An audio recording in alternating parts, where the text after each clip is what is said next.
is Divine Khaleesi. Welcome to my channel for spirituality, recovery, talk, and guided messages.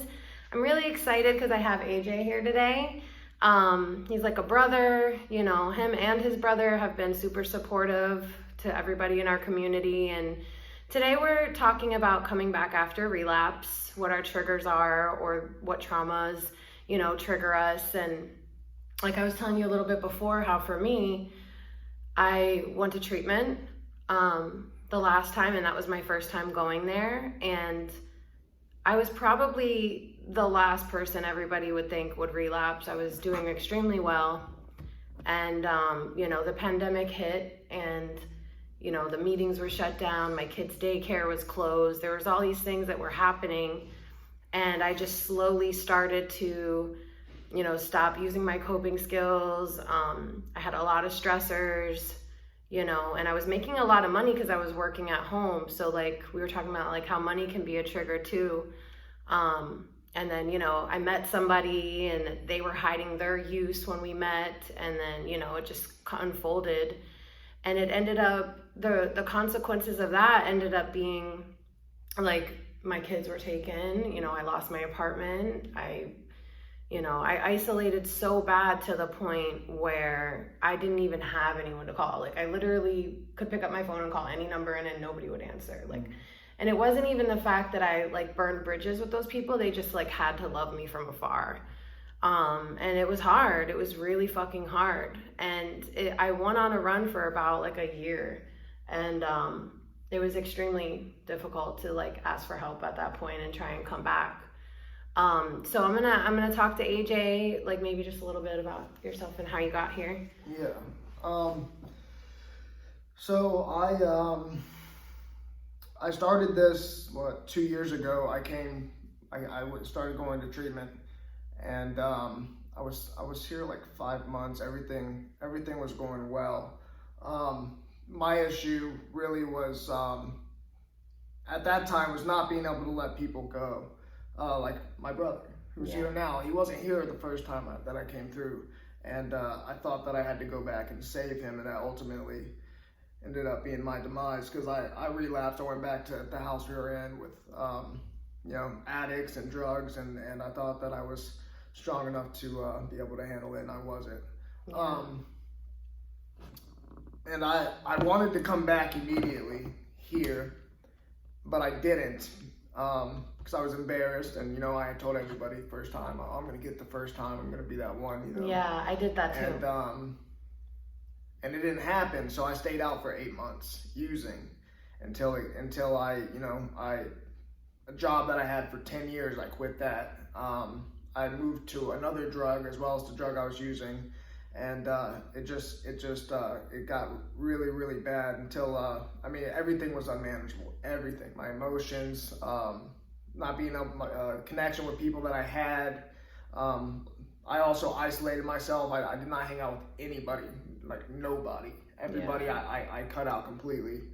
A friend at Leon and Ashley actually, and Jordan. Yeah. They stuck with me, and they were constantly texting me, and they're the ones that actually got me back here this time.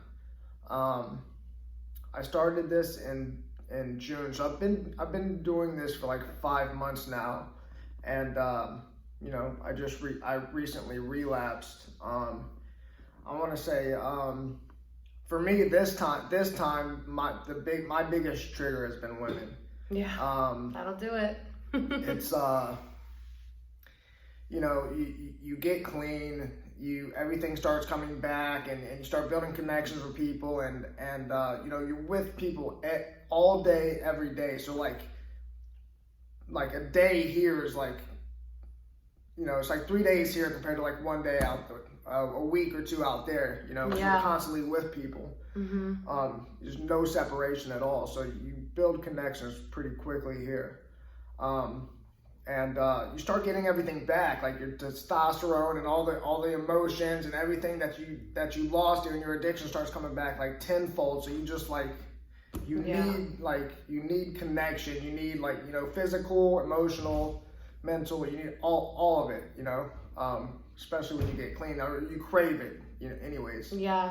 And that's been like the hardest thing for me since I've been here is having to not being able to be just by myself, always needing somebody there with me, and that ultimately is what just took me out 30 days ago. I was out. I'm glad you're back. Thanks. Yeah. I was out like 3 days, something like that, and I came back. But it did teach me a lot. One is that I have to stay to myself. Yeah. I mean, with, single and not mingle in rehab. That's it's a huge thing, and it's really hard not to do.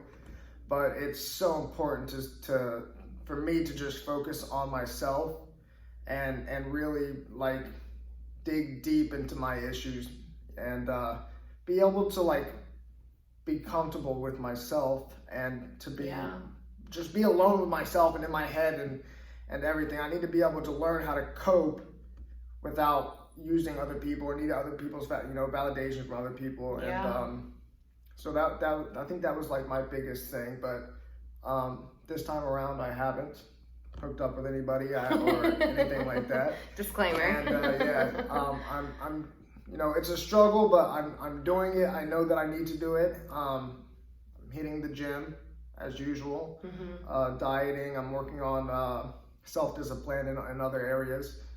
But I think that was like my biggest trigger this time around was women. Yeah. And which is odd because that's never been something that I struggled with, That's not, but like that's so important. Like I think even just being the awareness, right? Like being aware of like what our triggers are or what take us out, we can kind of combat it, Right.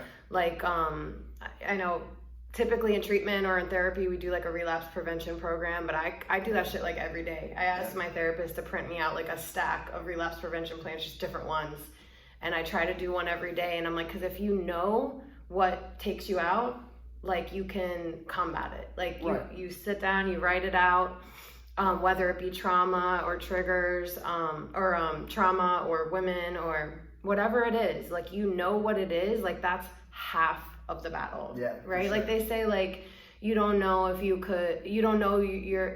is the first step. Yeah. Right. Yeah. And I had no idea that was the issue I had until this time around. So. Yeah. And boundaries too. Like I hear boundaries there because like I had like no boundaries before. Like I was a doormat, right? Yeah. Like anybody could fucking just come in and kind of hustle me a little bit because I am really empathetic and compassionate just by nature. So, it's like a fucking stamp on your forehead, like come this way, but establishing like what you know are your triggers and what are and I just want to say again, like if traumas are part of your triggers and you're watching this and you're trying to combat that, like sitting down and writing them out, not like in detail or anything, but like because I think I can speak for almost everyone when I say we have like multiple traumas. If you deal with trauma, tackling them one at a time and to make sure that like you're coping while you go back and reflect on these things, like self-reflection,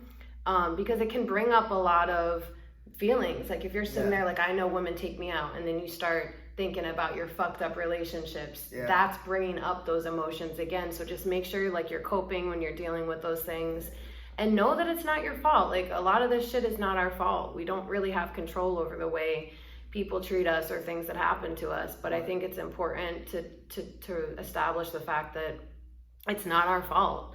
And there is such a huge support out there in the community. And AJ, I just wanted to thank you for taking the time, because like you're one of those people here that like, we fall short, we struggle, but like you're one of those people that like anybody can go to, and like you will sit and talk, take the time. Like there's been times where you've seen I was upset and you just went out of your way to come check in with me, and I think that's so cool, and I just wanted to say thank you. And like and subscribe if you feel guided to. DM me or put it in the comments like what you're struggling with, how you get through it.